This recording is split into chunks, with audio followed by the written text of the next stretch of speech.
겨울이 오면 저는 서재 창가에 앉아 눈 내리는 풍경을 바라봅니다. 올해로 73. 세월이 이렇게 흘러왔구나 하고 중얼거리면 아내가 뒤에서 웃으며 말합니다.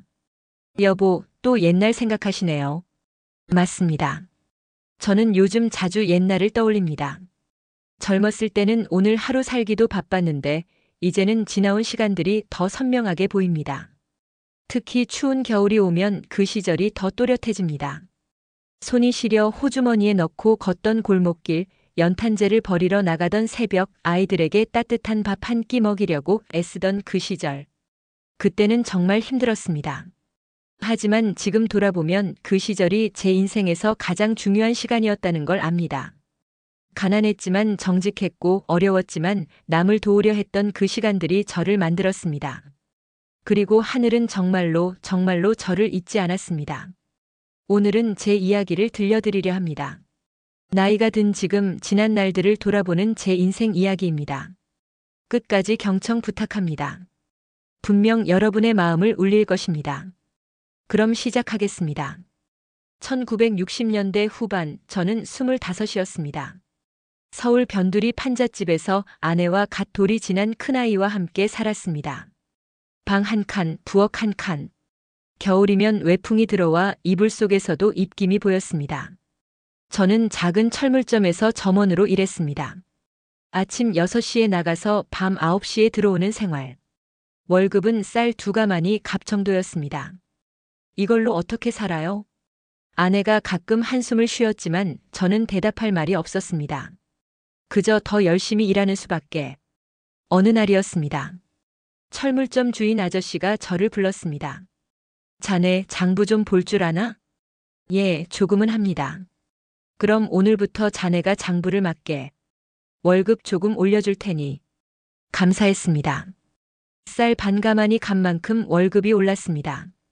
저는 그날부터 밤늦게까지 장부를 정리했습니다.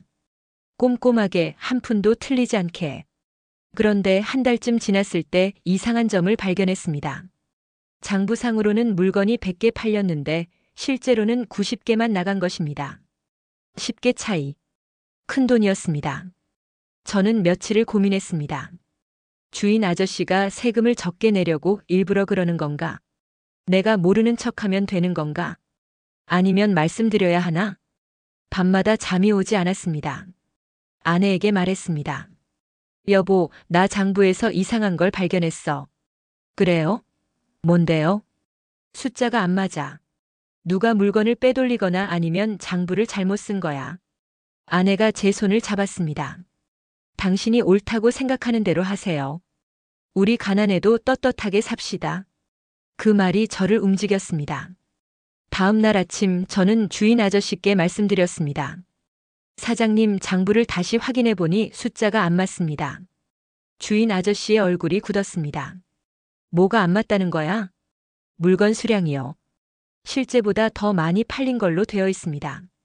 순간 침묵이 흘렀습니다. 주인 아저씨는 한참을 저를 바라보더니 말했습니다. 자네, 정직한 사람이구먼. 그리고 웃었습니다. 사실은 내가 자네를 시험한 거야. 전에 일하던 점원이 물건을 빼돌렸거든. 그래서 새로 들어온 사람을 믿을 수 있는지 확인하고 싶었네. 저는 놀랐습니다. 그럼 이건 내가 일부러 틀리게 써놓은 거야. 자네가 어떻게 하나 보려고. 주인 아저씨는 제 어깨를 두드렸습니다. 자네 같은 사람이 필요해. 오늘부터 자네가 이 가게 부점장이야. 월급도 2배로 올려주지. 그날 저녁 집에 돌아와 아내에게 말했을 때 우리는 함께 울었습니다. 정직이 저를 살렸습니다. 그때 저는 배웠습니다. 하늘은 정직한 사람을 결코 외면하지 않는다는 것을. 부점장이 된 후 생활은 조금 나아졌습니다. 쌀을 걱정 없이 살 수 있게 되었고 아이들에게 고기도 가끔 사줄 수 있었습니다. 둘째도 태어났습니다. 딸아이였습니다. 이제 우리도 사람 사는 것 같네요. 아내가 웃으며 말했습니다. 하지만 저는 여전히 새벽같이 나가고 밤늦게 들어왔습니다. 일을 열심히 했지만 그것만이 아니었습니다. 저는 주말마다 동네 노인정에 가서 청소를 도왔습니다. 누가 시킨 것도 아니었습니다. 그저 지나가다가 노인정이 낡고 지저분한 것을 보고 도와드려야겠다는 생각이 들었습니다. 아니, 젊은 양반이 왜 이런 걸 해요? 한 할아버지가 물었습니다. 제가 할 수 있는 일이니까요. 저는 그렇게 대답했습니다. 창문을 닫고 마루를 쓸고 고장난 문짝을 고쳤습니다. 할아버지, 할머니들이 감사하다며 손을 잡아주셨습니다. 그 손의 온기가 좋았습니다. 동네에서 소문이 났습니다. 철물점 부점장, 그 사람 참 좋은 사람이래. 주말마다 노인정 가서 봉사한대. 그러자 사람들이 저를 찾아왔습니다. 우리 집 수도꼭지 좀 고쳐주실 수 있어요? 문짝이 떨어졌는데 좀 봐주세요. 돈을 주려고 하면 저는 손을 저었습니다. 아닙니다. 그냥 도와드리는 겁니다. 그래도 그렇지. 괜찮습니다. 이웃끼리 도우며 사는 거죠. 시간이 지나면서 저는 동네에서 봉사하는 철물점 부점장으로 알려졌습니다. 덕분에 가게 손님도 늘었습니다. 주인 아저씨가 말했습니다. 자네 덕분에 장사가 잘 되네. 자네가 착하게 사니까 사람들이 우리 가게를 찾아오는 거야. 그러던 어느 날이었습니다. 동네 할머니 한 분이 가게로 찾아오셨습니다. 부점장님, 저 좀 도와주세요. 무슨 일이세요? 우리 아들이 병원에 입원했는데 돈이 없어서 수술을 못 받고 있어요. 할머니는 울먹이셨습니다. 저는 그 자리에서 제 월급 봉투를 꺼냈습니다. 이거 쓰세요. 이럴 수가. 부점장님, 이건 너무. 괜찮습니다. 아드님 수술 먼저 받으시게 하세요. 어떻게 갚아야 할지. 천천히 갚으시면 됩니다. 아니, 안 갚으셔도 됩니다. 할머니는 제 손을 붙잡고 한참을 우셨습니다. 그날 저녁 집에 돌아와 아내에게 말했습니다. 여보, 미안해. 이번 달 월급을 다 써버렸어. 아내는 놀라지 않았습니다. 오히려 웃었습니다. 당신이 그러실 줄 알았어요. 괜찮아요. 우리 조금만 아껴 쓰면 돼요. 고맙소. 우리가 어려울 때 누가 도와줬으면 얼마나 좋았겠어요. 당신이 옳은 일 한 거예요. 그날 밤 보리밥에 된장찌개로 저녁을 먹었지만 마음은 따뜻했습니다. 주는 살. 그것이 제가 선택한 길이었습니다. 1970년대 초반. 저는 30을 넘겼고 아이는 셋이 되었습니다. 큰아들, 큰딸, 그리고 막내아들. 셋을 키우는 것은 쉽지 않았습니다. 하지만 저는 철물점에서 인정받아 점장이 되었고 월급도 조금씩 올랐습니다. 그런데 문제가 생겼습니다. 시골에 계신 부모님이 편찮으셨습니다. 어머니가 쓰러지셨다는 소식을 듣고 급히 내려갔습니다. 어머니. 아이고, 큰아들 왔구나. 어머니는 누워 계셨습니다. 의사 선생님 말로는 수술이 필요하다고 했습니다. 돈이 얼마나 듭니까? 한 100만 원은 있어야 합니다. 100만 원. 당시 제 월급 1년치가 넘는 돈이었습니다. 저는 어떻게든 돈을 마련해야 했습니다. 은행에 가서 대출을 받으려 했지만 담보가 없어서 안 된다고 했습니다. 친구들에게 빌려달라고 했지만 모두 형편이 어렵다고 했습니다. 절망적이었습니다. 그때 주인 아저씨가 말했습니다. 자네, 내가 돈 좀 빌려줄까? 사장님. 자네가 그동안 얼마나 성실하게 일했는지 내가 아네. 100만 원 빌려줄 테니 천천히 갚게. 정말 감사합니다. 저는 그 돈으로 어머니 수술을 했습니다. 다행히 수술은 잘 끝났고 어머니는 회복하셨습니다. 아들아, 고맙다. 어머니, 제가 해야 할 일입니다. 하지만 100만 원 빚은 큰 부담이었습니다. 저는 낮에는 철물점에서 일하고 밤에는 다른 곳에서 아르바이트를 했습니다. 주말에도 쉬지 않았습니다. 아내도 집에서 바느질을 해서 돈을 벌었습니다. 아이들은 어린 나이에 부모가 고생하는 모습을 보며 자랐습니다. 아빠, 왜 이렇게 늦게 들어와요? 큰아들이 물었습니다. 아빠가 할머니 병원비를 갚아야 해서 그래. 할머니 아프셨어요? 응, 그런데 이제 나았어. 아빠가 열심히 일해서 할머니 살렸단다. 큰아들이 고개를 끄덕였습니다.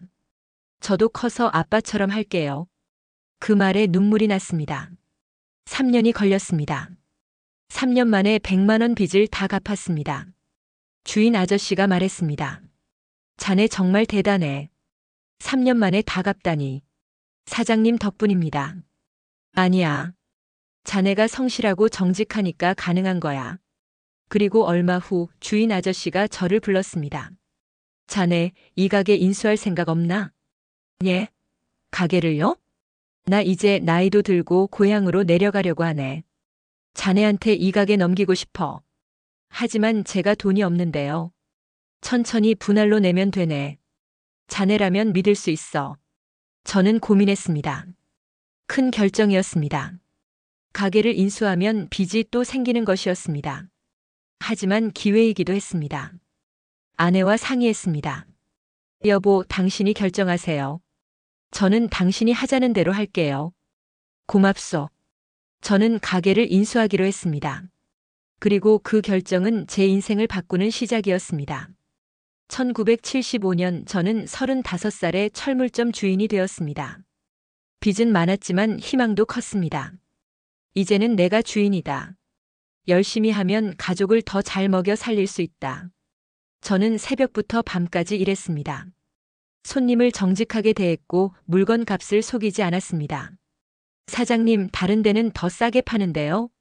그럼 거기서 사세요. 저는 정직한 가격에 팝니다. 때로는 손님을 잃기도 했지만 더 많은 손님이 찾아왔습니다. 저 사람 정직해. 바가지 안 씌워. 철물점 가려면 거기 가야 해. 신용이 쌓였습니다. 그리고 저는 여전히 봉사를 멈추지 않았습니다. 주말이면 동네 노인정, 고아원, 장애인 시설을 찾아갔습니다. 못을 박아주고 문을 고쳐주고 청소를 도왔습니다. 사장님, 주말에도 쉬지 않으세요? 이게 제가 할 수 있는 일입니다. 사람들은 저를 봉사하는 철물점 사장님이라고 불렀습니다. 그러던 어느 날 큰 기회가 왔습니다. 동네에 아파트 단지가 들어선다는 소식이었습니다. 대규모 건설 현장. 철물이 엄청나게 필요한 곳이었습니다. 저는 건설 회사를 찾아갔습니다. 저희 가게에서 철물을 공급하고 싶습니다. 당신 가게 작잖아요. 우리는 큰 곳하고만 거래합니다. 하지만 저는 정직합니다. 품질 좋은 물건을 제값에 드립니다. 담당자가 웃었습니다. 정직? 그게 장사에 무슨 소용이에요? 지켜봐 주십시오. 제가 증명하겠습니다. 결국 작은 물량이라도 맡겨보겠다고 했습니다. 시험이었습니다. 저는 최선을 다했습니다. 가장 좋은 못을, 가장 좋은 철물을 공급했습니다. 하나하나 직접 확인했습니다. 불량품이 하나라도 섞이지 않도록. 배송도 정확하게 약속한 시간에 맞춰서. 한 달 후 건설회사 담당자가 다시 찾아왔습니다. 사장님, 당신 정말 대단하시네요. 무슨 말씀이십니까? 우리가 여러 업체하고 거래했는데 당신처럼 정확하고 정직한 사람 처음 봤어요. 불량품이 하나도 없더라고요. 제가 해야 할 일을 했을 뿐입니다. 앞으로 모든 철물은 당신 가게에서 공급받겠습니다. 그날부터 제 가게는 달라졌습니다. 물량이 크게 늘었고 매출도 뛰었습니다. 저는 직원을 더 고용했고 가게도 확장했습니다. 빚도 빠르게 갚아나갔습니다. 아내가 말했습니다. 여보, 이제 우리 좀 살만해졌네요. 당신 덕분이요. 당신이 힘들 때도 참아줬으니까. 아니에요. 당신이 정직하게 살았으니까요. 저는 돈이 생기자 더 많이 나눴습니다. 고아원에 물품을 기증하고 어려운 이웃을 도왔습니다. 사장님, 이렇게 많이 주시면 어떡해요? 괜찮습니다. 제가 받은 것을 나누는 겁니다. 그리고 저는 시골의 부모님과 형제들도 챙겼습니다. 어머니께 생활비를 드리고 동생들 학비도 댔습니다. 형님, 이렇게까지 안 해주셔도 되는데. 가족이잖아. 서로 돕고 사는 거지. 형제들은 감사해했고 부모님은 기뻐하셨습니다. 큰아들 덕분에 우리가 편하게 사는구나. 어머니, 당연한 겁니다. 하지만 저는 몰랐습니다. 이것이 시작일 뿐이라는 것을. 진짜 큰 변화는 아직 오지 않았습니다. 1980년대 초반, 제 철물점은 지역에서 가장 큰 철물점이 되었습니다. 직원도 10명이 넘었고 트럭도 3대나 있었습니다. 아파트 건설 현장뿐 아니라 학교, 관공서에도 물품을 납품했습니다. 정직한 철물점이라는 명성이 퍼졌습니다. 하지만 저는 교만하지 않으려 애썼습니다. 여전히 새벽에 출근하고 손님을 직접 응대했습니다. 주말 봉사도 계속했습니다. 그러던 어느 토요일이었습니다. 노인정에서 청소를 하고 있는데 낯선 노신사 한 분이 찾아오셨습니다. 정장을 입고 운전기사와 함께 오셨습니다. 실례합니다. 여기 사장님이 누구십니까? 제가 철물점 사장입니다만. 노신사가 저를 유심히 보셨습니다. 소문을 듣고 왔습니다. 주말마다 이곳에서 봉사하신다고요? 아, 예. 그냥 제가 할 수 있는 일을 하는 겁니다. 대단하십니다. 요즘 같은 세상에 이렇게 봉사하는 사업가가 있다니. 사업가라고 하시니 부끄럽습니다. 그저 작은 철물점 주인일 뿐입니다. 노신사가 명함을 건넸습니다. 받아보니 대기업 회장이었습니다. 회장님이시라니. 저도 젊었을 때는 가난했습니다. 그래서 봉사하는 사람을 보면 남다르게 보이더군요. 우리는 차를 마시며 이야기를 나눴습니다. 제 인생 이야기, 철물점을 시작한 과정, 정직하게 살아온 이야기. 회장님은 진지하게 들으셨습니다. 사장님, 저희 회사에서 건설 자재 공급업체를 찾고 있습니다. 관심 있으십니까? 대기업 상대로 공급을요? 저희 같은 작은 가게가요? 규모는 중요하지 않습니다. 신뢰가 중요하죠. 사장님 같은 분과 함께 일하고 싶습니다. 저는 믿을 수 없었습니다. 대기업과 거래한다는 것, 꿈에도 생각하지 못한 일이었습니다. 하지만 저희가 감당할 수 있을까요? 할 수 있습니다. 제가 도와드리겠습니다. 대신 한 가지만 약속해 주십시오. 무엇입니까? 지금처럼 정직하게 봉사하는 마음으로 일해 주십시오. 그건 당연한 겁니다. 회장님이 웃으셨습니다. 좋습니다. 다음 주에 계약서를 가지고 오겠습니다. 그날 밤 집에 돌아와 아내에게 말했습니다. 여보, 믿을 수 없는 일이 일어났어. 무슨 일인데요? 대기업 회장님이 저를 찾아오셨어. 거래를 하자고. 정말요? 어떻게 된 거예요? 내가 노인정에서 봉사하는 걸 보셨대. 그래서 신뢰가 간다고. 아내의 눈에 눈물이 맺혔습니다. 여보, 하늘이 우리를 돕는 거예요. 당신이 정직하게, 선하게 살았으니까요. 그런 것 같아. 저는 처음으로 하늘의 섭리라는 것을 느꼈습니다. 정직하게 살았더니 하늘이 길을 열어주셨습니다. 대기업과의 거래는 제 인생을 완전히 바꿔놓았습니다. 물량이 이전과는 비교할 수 없을 만큼 늘었습니다. 저는 공장을 세웠고 직접 철물을 생산하기 시작했습니다. 직원도 100명이 넘게 늘었습니다. 매출은 수십 배로 뛰었습니다. 하지만 저는 원칙을 지켰습니다. 정직, 품질, 약속. 단 하나의 불량품도 나가지 않도록 했습니다. 배송 약속은 반드시 지켰습니다. 직원들에게도 말했습니다. 우리는 정직으로 여기까지 왔습니다. 돈 때문에 정직을 버리는 순간 모든 것을 잃습니다. 직원들은 따라주었습니다. 회사 분위기가 좋았습니다. 그리고 저는 번 돈을 나눴습니다. 직원들 월급을 업계 최고로 올렸습니다. 복지도 최고로 만들었습니다. 사장님, 이렇게까지 해주시면 회사가 힘들지 않으세요? 직원들이 행복해야 회사가 잘 됩니다. 여러분이 있어서 제가 여기까지 온 겁니다. 직원들은 감동했습니다. 그리고 더 열심히 일했습니다. 회사는 더욱 성장했습니다. 저는 사회봉사도 확대했습니다. 고아원에 건물을 지어주고 장학금 재단을 만들었습니다. 불우이웃 돕기 성금도 매년 냈습니다. 사장님, 너무 많이 내시는 거 아닌가요? 회계 직원이 걱정했습니다. 괜찮습니다. 제가 받은 것을 나누는 겁니다. 신문에 제 이야기가 실렸습니다. 정직과 봉사로 성공한 기업인. 방송에도 나왔습니다. 어떻게 이렇게 성공하셨습니까? 정직하게 살았을 뿐입니다. 하늘이 도와주셨습니다. 그러자 더 많은 기회가 왔습니다. 다른 대기업들도 거래를 원했습니다. 정부 프로젝트에도 참여하게 되었습니다. 회사는 업계 1위가 되었습니다. 저는 45살에 큰 부자가 되었습니다. 하지만 저는 변하지 않았습니다. 여전히 새벽에 출근하고 현장을 직접 돌았습니다. 주말이면 봉사활동을 했습니다. 아버지, 이제 좀 쉬세요. 많이 힘드시잖아요. 큰아들이 말했습니다. 아니다. 내가 쉬는 순간 우리가 여기까지 온 이유를 잊을 것 같구나. 아버지는 정말 너희들도 기억해라. 정직하게 살면 하늘이 반드시 돕는다는 것을. 회사가 성공하면서 가족의 삶도 크게 달라졌습니다. 우리는 강남에 큰 집을 샀습니다. 아이들은 좋은 학교에 다녔습니다.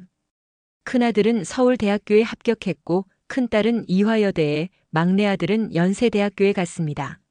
아버지, 제가 꿈을 이룰 수 있었던 건 아버지 덕분입니다. 큰아들이 말했습니다. 아니다. 내가 노력했기 때문이다. 하지만 아버지가 저희에게 좋은 환경을 만들어주셨잖아요. 그래, 하지만 잊지 마라. 우리가 가난했을 때를, 그때 우리가 어떻게 살았는지를 잊지 않겠습니다. 시골의 부모님도 서울로 모셔왔습니다. 큰 집에 방을 마련해 드렸습니다. 아들아, 이게 꿈이냐? 아버지가 눈물을 흘리셨습니다. 아버지, 이제 편하게 사세요. 내가 이렇게까지 크다니. 우리 큰아들. 어머니도 우셨습니다. 형제들도 도왔습니다. 동생들 사업 자금을 대주고 집도 사주었습니다. 형님, 이렇게까지 하시면 가족이잖아. 내가 도울 수 있을 때 돕는 거지. 동생들은 감사해하며 열심히 살았습니다. 덕분에 동생들도 모두 성공했습니다.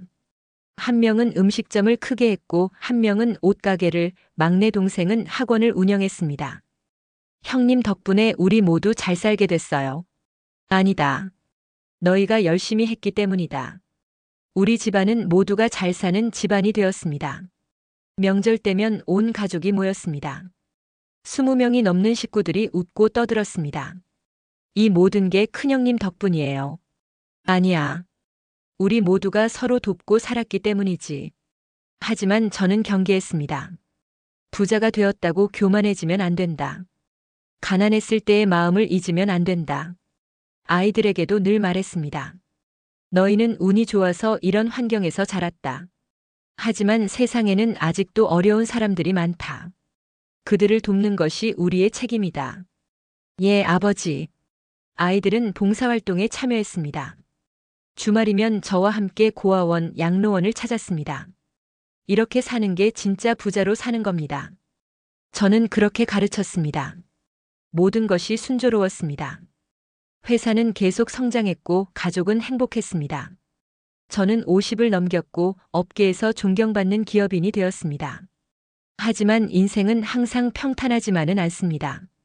1997년 IMF 외환위기가 왔습니다. 한국 경제가 무너졌습니다.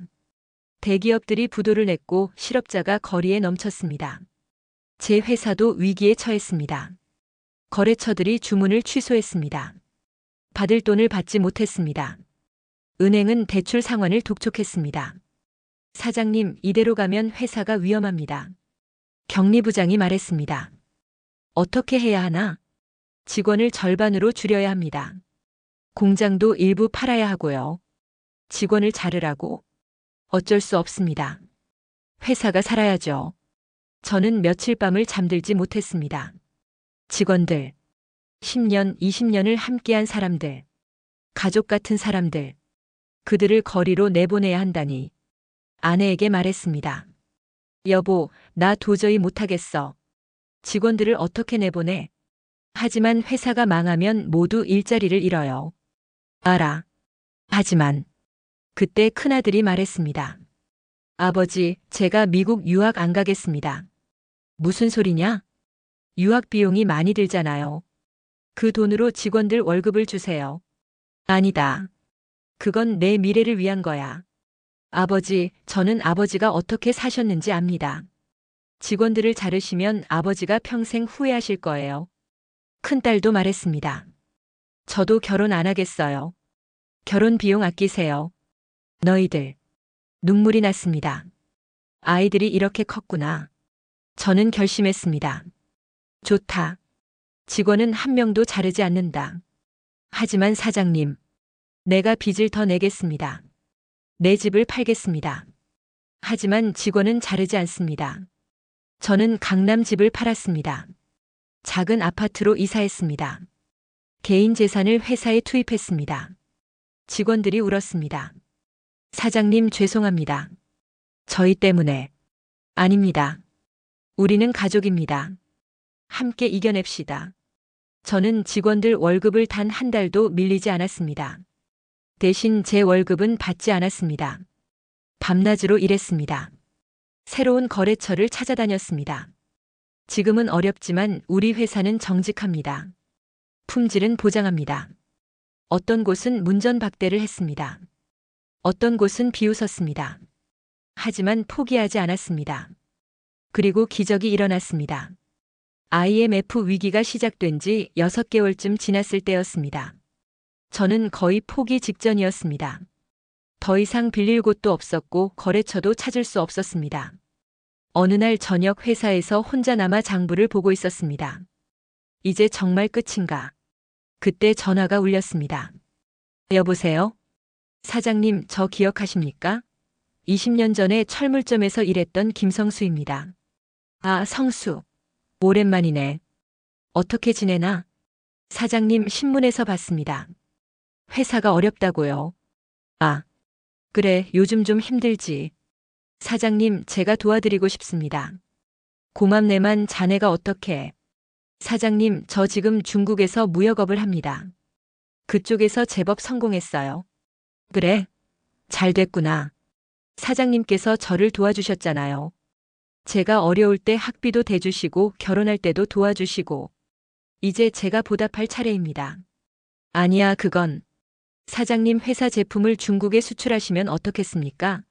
제가 판로를 열어드리겠습니다. 저는 믿을 수 없었습니다. 정말 가능한가? 물론입니다. 중국 시장은 지금 엄청나게 성장하고 있어요. 사장님 회사 제품 품질이면 충분히 경쟁력 있습니다. 그날부터 새로운 길이 열렸습니다. 김성수 덕분에 중국 시장에 진출했고 주문이 밀려 들어왔습니다. 회사는 다시 살아났습니다. 아니, 이전보다 더 크게 성장했습니다.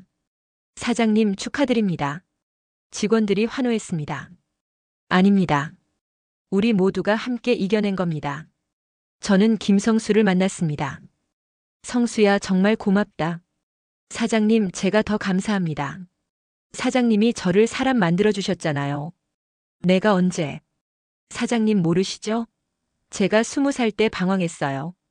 그때 사장님이 저를 직원으로 뽑아주시고 사람 대접해주셨잖아요. 그게 제 인생을 바꿨습니다. 그랬었나? 사장님이 보여주신 정직과 봉사, 그게 제 인생의 나침반이 됐어요. 저도 사장님처럼 살려고 노력했고, 그래서 성공할 수 있었습니다. 눈물이 났습니다. 제가 심은 씨앗이 이렇게 돌아왔습니다. 20년 전의 작은 선행이 오늘 회사를 살렸습니다. 하늘은 정말로 보고 계셨습니다. 중국 시장 진출로 회사는 급성장했습니다. IMF 위기를 완전히 극복했을 뿐 아니라 오히려 더 큰 회사가 되었습니다. 매출은 몇 배로 뛰었고 직원도 500명이 넘었습니다. 저는 다시 한번 감사했습니다. 정직하게 살기를 잘했다. 남을 도우며 살기를 잘했다. 2000년대 초반 저는 60을 바라보고 있었습니다. 회사는 안정적이었고 아이들도 모두 잘 컸습니다. 큰아들은 회사에 들어와 일을 배우고 있었고 큰딸은 의사가 되었고 막내 아들은 변호사가 되었습니다. 아버지, 이제 좀 쉬세요. 아이들이 말했습니다. 그래야지. 이제 너희들이 할 차례니까. 하지만 그때 또 다른 일이 일어났습니다. 정부에서 연락이 왔습니다. 사장님, 국가 프로젝트에 참여하실 의향이 있으십니까? 국가 프로젝트요? 예, 해외 인프라 건설 프로젝트입니다. 중동 지역의 건설 자재를 공급하는 일인데 사장님 회사가 가장 적합하다고 판단됩니다. 하지만 중동이라니. 저희가 그런 큰 프로젝트를. 사장님 회사의 신뢰도와 품질은 이미 검증되었습니다. 국가가 사장님을 믿습니다. 저는 고민했습니다. 큰 프로젝트였습니다. 성공하면 회사가 세계적 기업이 될 수 있었습니다. 하지만 실패하면 모든 것을 잃을 수도 있었습니다. 가족들과 상의했습니다. 아버지 하세요. 아버지라면 할 수 있어요. 하지만 위험이 크단다. 아버지는 평생 정직하게 사셨잖아요. 하늘이 도와주실 거예요. 아내도 말했습니다. 당신을 믿어요. 당신이 옳다고 생각하시는 대로 하세요. 저는 프로젝트를 맡기로 했습니다. 중동으로 날아갔고 현지를 직접 확인했습니다. 팀을 꾸렸고 최고의 품질로 자재를 공급했습니다. 밤낮으로 일했습니다. 60이 넘은 나이였지만 젊은이들보다 더 열심히 뛰었습니다. 사장님, 연세가 있으신데 너무 무리하시는 거 아닙니까? 괜찮아. 이게 마지막 큰일이 될 거야. 제대로 해내고 싶어. 프로젝트는 성공적이었습니다. 중동 정부에서 감사장을 보내왔습니다. 한국 정부에서도 표창을 받았습니다. 국위 선양에 기여한 기업인. 신문 일면에 제 사진이 실렸습니다. 그리고 프로젝트 수익금이 들어왔습니다. 어마어마한 금액이었습니다. 제가 평생 번 돈보다 더 많은 돈이었습니다. 사장님, 축하드립니다. 임직원들이 환호했습니다. 저는 그 돈으로 무엇을 했을까요? 반은 직원들에게 성과급으로 나눠주었습니다. 사장님, 이렇게 많이 주시면 여러분이 함께 일궈낸 성과입니다. 당연히 나눠야죠. 직원들은 울었습니다. 그리고 나머지 반은 사회에 환원했습니다. 대학교에 장학금 재단을 만들었습니다. 병원에 의료기금을 기부했습니다. 고아원, 양로원에 건물을 지어주었습니다. 사장님, 이 정도면 충분하지 않습니까? 아닙니다. 제가 받은 것을 돌려주는 겁니다. 신문에 또 실렸습니다. 거액 기부한 기업인 받은 것을 돌려줄 뿐. 방송국에서 인터뷰 요청이 왔습니다. 어떻게 이렇게 큰 돈을 기부하실 수 있으십니까? 제 것이 아닙니다. 하늘이 맡긴 것을 제대로 쓰는 것뿐입니다. 평생 정직하게 사셨다고 들었습니다. 예, 정직하게 살았더니 하늘이 이렇게 복을 주셨습니다. 방송이 나간 후 전국에서 편지가 왔습니다. 사장님을 보고 희망을 얻었습니다. 저도 정직하게 살겠습니다. 당신 같은 분이 계셔서 세상이 아름답습니다. 저는 그 편지들을 읽으며 울었습니다. 내가 이런 영향을 줄 수 있다니. 회사는 이제 국내 최고, 아시아에서도 손꼽히는 기업이 되었습니다. 저는 65살의 회장직에서 물러나고 큰아들에게 경영을 맡겼습니다. 아버지가 이루신 것을 지키겠습니다. 지키는 것만이 아니라 더 발전시켜라. 하지만 잊지 마라. 정직과 봉사를 명심하겠습니다. 저는 이제 봉사에 더 집중하기로 했습니다. 재단을 만들어서 불우이웃을 돕고 장학 사업을 확대했습니다. 해외 빈곤 국가에도 지원을 시작했습니다. 아프리카에 학교를 짓고 우물을 파주었습니다. 회장님, 당신은 천사입니다. 현지 사람들이 감사해했습니다. 아닙니다. 제가 받은 것을 나누는 겁니다. 그러던 어느 날 예상치 못한 소식을 들었습니다. 정부에서 훈장을 수여한다는 것이었습니다. 국민훈장 모란장. 평생 정직하게 살고 사회에 기여한 공로. 시상식 날 대통령께서 직접 훈장을 달아주셨습니다. 회장님, 대한민국의 자랑입니다. 과분합니다, 각하. 아닙니다. 회장님 같은 분이 더 많아져야 우리 사회가 건강해집니다. 그날 저녁 가족들이 모두 모였습니다. 아이들, 손주들, 형제들 모두. 아버지, 축하드립니다. 형님, 정말 자랑스럽습니다. 저는 그들을 보며 말했습니다. 여러분, 제가 오늘 여기까지 온 것은 제 힘이 아닙니다.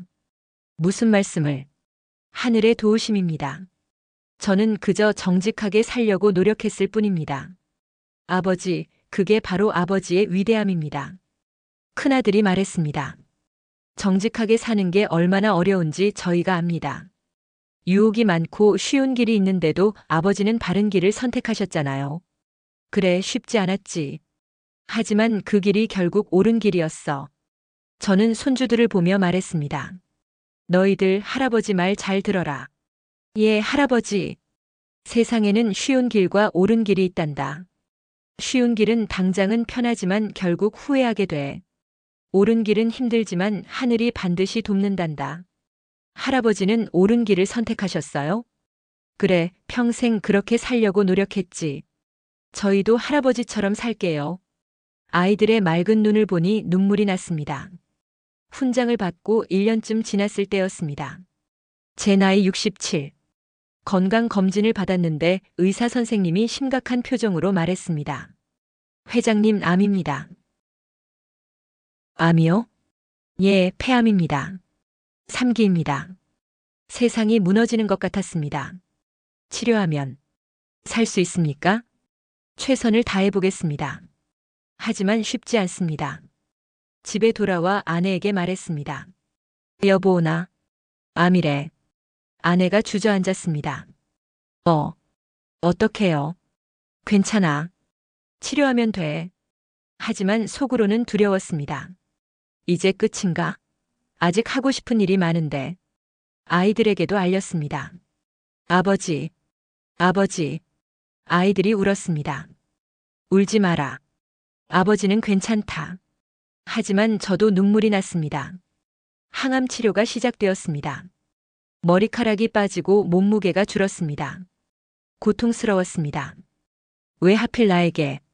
원망스러운 마음도 들었습니다. 평생 정직하게 살았는데 왜 이런 시련을? 하지만 곧 마음을 고쳐먹었습니다. 아니야. 이것도 하늘이 주신 시험이야. 이걸 이겨내야 해. 저는 긍정적으로 생각하려 애썼습니다. 치료를 받으면서도 가능한 한 봉사활동을 계속했습니다. 회장님, 몸이 안 좋으신데 무리하시면 안 됩니다. 괜찮아요. 이렇게 움직여야 제가 살아있다는 걸 느껴요. 병원 입원 환자들을 위로했습니다. 저도 암 환자입니다. 하지만 우리 함께 이겨냅시다. 회장님, 감사합니다. 환자들이 힘을 얻었습니다. 6개월간의 힘든 치료 끝에 기적이 일어났습니다. 회장님, 암이 많이 줄었습니다. 정말입니까? 예, 이 정도면 완치 가능성이 높습니다. 저는 하늘을 보며 감사했습니다. 감사합니다. 또 한 번 저를 살려주셨습니다. 가족들이 기뻐했습니다. 아버지, 정말 다행이에요. 하늘이 도와주신 거야. 아직 내가 할 일이 남았나 봐. 그리고 저는 깨달았습니다. 이 시련도 의미가 있었구나. 암 환자들의 고통을 이해하게 되었어. 저는 암 환자 지원 재단을 만들었습니다. 치료비가 없는 환자들을 도왔습니다. 회장님, 당신 덕분에 제가 치료받을 수 있었습니다. 천만에요. 저도 환자였으니까 마음을 압니다. 시련이 저를 더 성숙하게 만들었습니다. 암을 이겨내고 건강을 회복한 저는 70을 바라보고 있었습니다. 회사는 아들이 잘 경영하고 있었고 제 재단 활동도 활발했습니다. 모든 것이 평화로웠습니다. 그런데 어느 날 충격적인 소식을 들었습니다. 회사의 전무이사가 회사 돈을 횡령했다는 것입니다. 그것도 수십억 원을. 아버지, 큰일입니다. 큰아들이 급히 찾아왔습니다. 김 전무가 회사 돈을 빼돌렸습니다. 뭐라고? 김 전무가? 믿을 수 없었습니다. 김 전무는 30년을 함께 일한 사람이었습니다. 제가 가장 신뢰하던 사람 중 하나였습니다. 확실한가? 예, 증거가 나왔습니다. 저는 김 전무를 불렀습니다. 김 전무, 사실입니까? 김 전무는 고개를 숙였습니다. 죄송합니다, 회장님. 왜 그랬습니까? 당신에게 부족한 게 있었습니까? 아닙니다. 저도 모르겠습니다. 욕심이. 30년을 함께 일했는데. 나는 당신을 가족처럼 생각했는데. 정말 죄송합니다. 저는 큰 충격을 받았습니다. 믿었던 사람의 배신. 그것도 30년을 함께한 사람. 며칠 동안 잠을 이루지 못했습니다. 내가 뭘 잘못했나? 사람을 잘못 봤나? 정직하게 산 게 의미가 없었나? 회의가 들었습니다. 아내가 말했습니다. 여보, 너무 상심하지 마세요. 하지만 여보, 30년이나 당신 잘못이 아니에요. 그 사람이 잘못한 거예요. 내가 사람을 잘못 봤어. 아니에요. 당신은 사람을 믿었을 뿐이에요. 그게 잘못은 아니에요. 큰아들이 말했습니다. 아버지, 고소해야 합니다. 고소를. 예, 회사를 위해서라도 분명히 해야 합니다. 저는 고민했습니다. 30년 전. 하지만 원칙. 결국 저는 결정했습니다. 고소하게. 하지만 처벌은 가볍게 해달라고 선처를 부탁하자. 아버지, 그래도. 그 사람도 가족이 있어. 인생이 완전히 무너지면 안 돼. 재판이 열렸습니다. 저는 법정에서 말했습니다. 피고인이 잘못한 것은 분명합니다. 하지만 30년간 회사를 위해 헌신한 것도 사실입니다. 선처를 부탁드립니다. 판사님이 물었습니다. 피해자이신데 선처를 부탁하시는 이유가 무엇입니까? 그 사람도 사람입니다. 실수할 수 있습니다. 기회를 주고 싶습니다. 법정에 있던 사람들이 숙연해졌습니다. 김 전무는 눈물을 흘렸습니다. 회장님, 죄송합니다. 죄송합니다. 결국 김 전무는 집행유예를 받았습니다.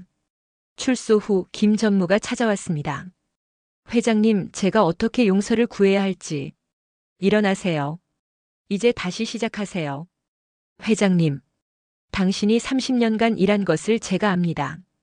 그것까지 부정하고 싶지 않습니다. 평생 은혜를 잊지 않겠습니다. 그 후 김 전무는 작은 사업을 시작했고 정직하게 살았습니다. 그리고 10년 후 제 재단에 거액을 기부했습니다. 회장님이 보여주신 용서 평생 갚겠습니다. 저는 또 한 번 배웠습니다. 용서도 힘이라는 것을. 70이 넘으니 옛날 생각이 더 많이 났습니다. 젊었을 때 일, 가난했을 때 일. 어느 가을날 저는 혼자 옛날 살던 동네를 찾아갔습니다. 50년 전 판잣집이 있던 그곳. 이제는 아파트가 들어서 있었지만 골목길은 여전했습니다.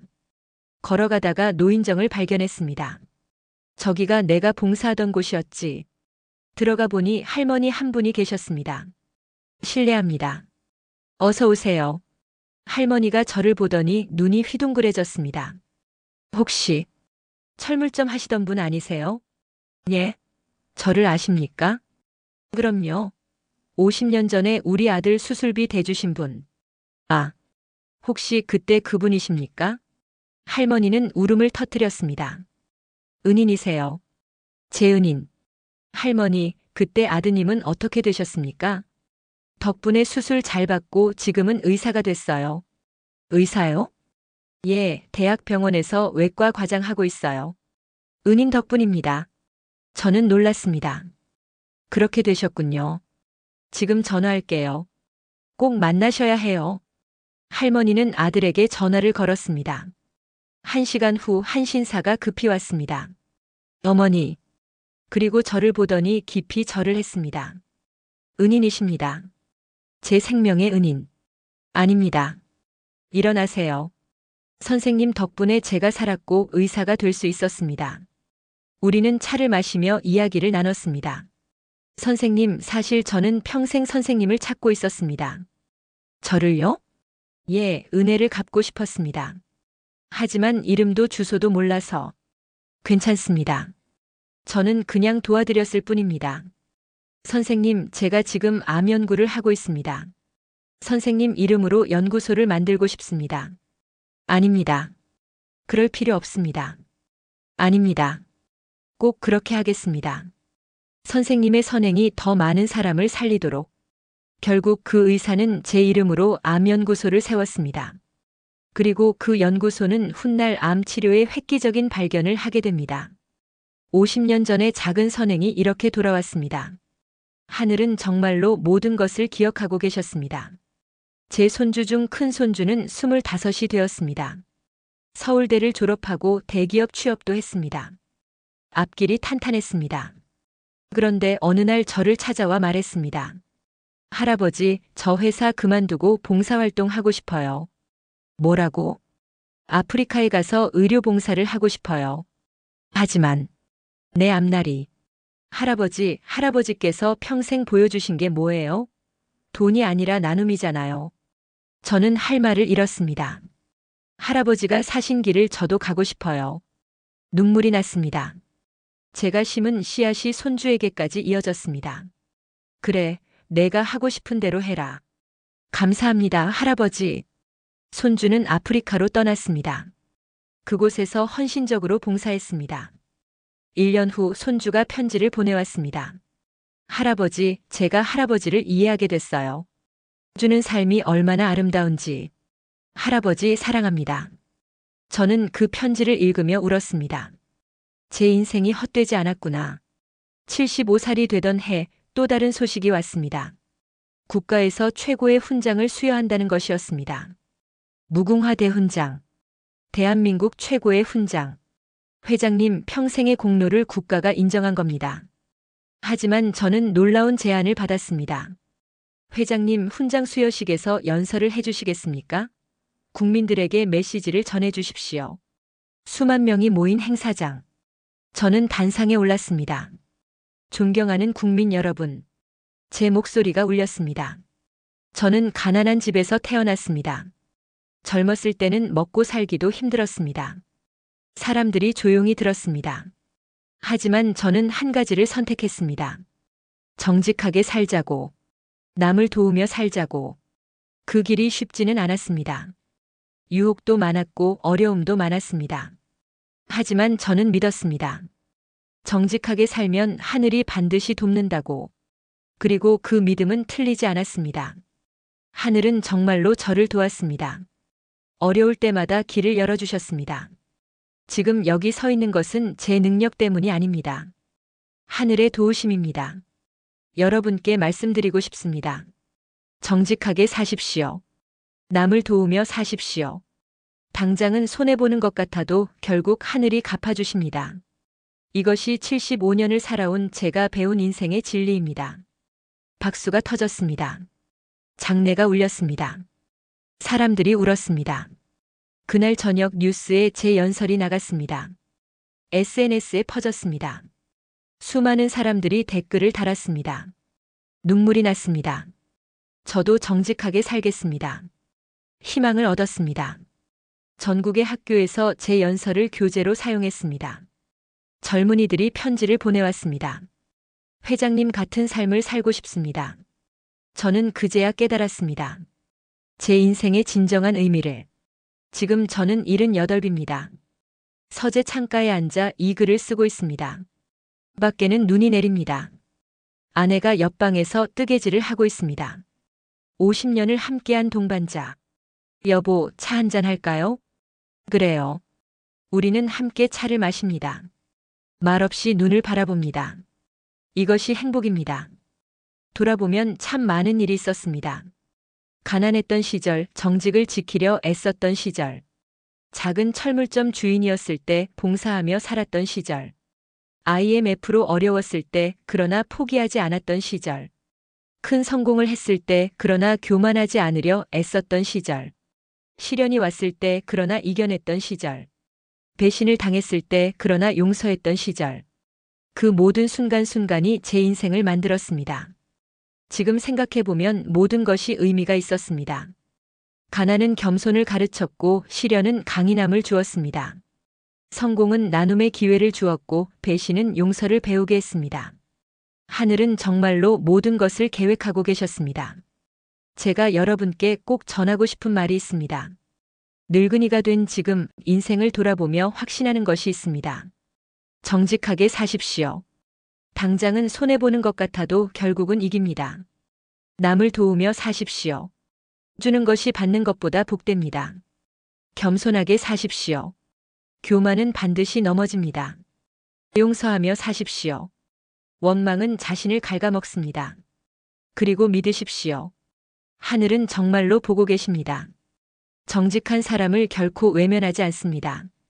저는 그것을 제 인생으로 증명했습니다. 가난한 철물점 점원에서 국가 훈장을 받는 기업인이 되기까지 이 모든 것이 정직과 봉사의 힘이었습니다. 젊은 분들께 말씀드립니다. 지금 힘들어도 포기하지 마십시오. 정직하게 사십시오. 하늘이 반드시 길을 열어주실 것입니다. 중년의 분들께 말씀드립니다. 아직 늦지 않았습니다. 지금부터라도 정직하게 남을 도우며 사십시오. 인생 후반전이 더 아름다울 수 있습니다. 그리고 저와 같은 시니어 분들께 말씀드립니다. 우리의 인생 이야기가 귀합니다. 후세에 전할 교훈이 있습니다.